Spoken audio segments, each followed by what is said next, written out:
El año pasado, el presidente Pedro Castillo dio este intento de golpe de Estado que fracasó y el Congreso lo destituyó de la presidencia y por lo que establece la Constitución, la vicepresidenta asume el mandato para poder terminar con el periodo presidencial. Desde que destituyeron a Castillo por parte del Congreso, comenzaron protestas principalmente en la zona norte y sur del país, que de alguna manera son personas un poco hacia sectores sociales, campesinos, comunidades indígenas, y que apoyaron a Pedro Castillo y lo llevaron a la presidencia. Ellos en este momento reclamaban tres cosas. Uno, que se hiciera un adelanto de las elecciones para escoger al nuevo presidente y representantes del Congreso. Lo segundo, que se destituyera a los representantes del Congreso que están actualmente. Y tercero, que se hiciera una serie de reformas en la constitución del país. Este año han continuado las protestas, se han sumado también una nueva petición y es que la presidenta actual, Dina Boluarte, renuncie a la presidencia del país. Todas estas manifestaciones han dejado hasta la fecha 54 personas que han fallecido entre manifestantes en enfrentamientos con la policía, un funcionario policial que también falleció y 9 personas que han sido víctimas de estos daños colaterales por las trancas de las carreteras o el impedimento de acceso a servicios de salud. Lima ha estado relativamente tranquilo. Hay algunos focos en pequeños distritos donde se han reunido las personas. El jueves 19 de enero fue lo que llamaron la toma de Lima.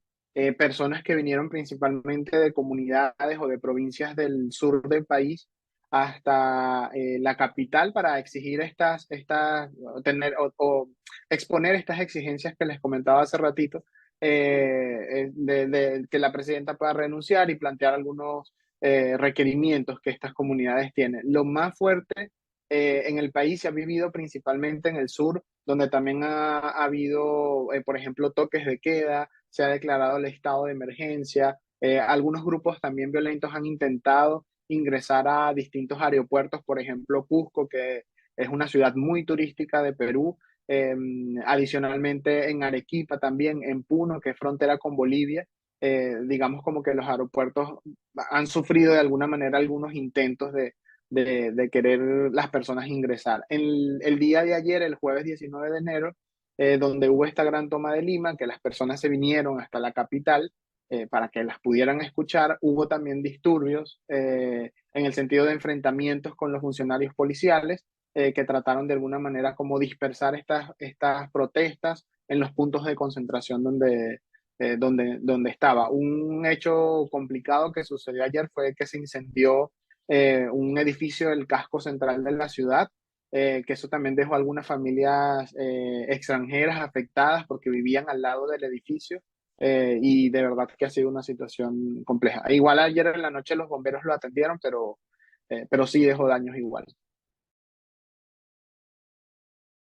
De hecho, hay videos, hay pruebas donde se ven a los policías agrediendo a los manifestantes con bombas lacrimógenas. Incluso hay algunos videos también donde se ven los policías directamente maltratando a los manifestantes y a las personas que están protestando. La presidenta en diversas ocasiones ha dicho que garantiza el derecho a la protesta siempre y cuando se realice en paz, y en su mensaje a la nación ayer decía que ella felicitaba y agradecía a los policías por estas inmaculadas acciones que tuvieron. Algo que es de verdad bastante grave porque lo que muestran los videos, lo que muestra la realidad, es que los policías han violentado a las personas. Y solo también para comentar un dato que me parece importante, ayer se desplegaron 11.800 policías en nada más en Lima y en el Callao, que es una región cercana también a la capital, y solamente 50 personas de prevención del delito que de alguna manera estaban como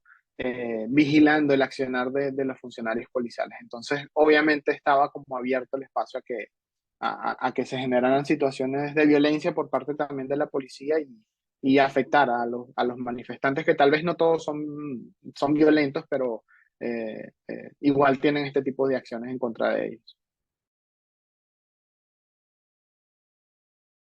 Es difícil porque hoy se tiene previsto que hayan más protestas. De hecho, en este mensaje que hubo ayer por parte de la presidenta, no hubo ningún indicio de querer sentarse, de querer dialogar con estas comunidades que han venido de 20 provincias del país, como te comentaba, desde el norte o del sur del Perú, que han venido hasta la capital haciendo sus exigencias, sus reclamos y no hubo un indicio, aunque igual también lo ha dicho, de querer dialogar, no hubo un indicio ni siquiera de decir, bueno, con los sectores que protestaron o que manifestaron, me voy a sentar para poder conversar y llegar a un acuerdo. Una de las cosas que fue lo único que se ha trabajado un poco desde el año pasado, en diciembre, es el adelanto de elecciones, pero se había propuesto para diciembre de 2024.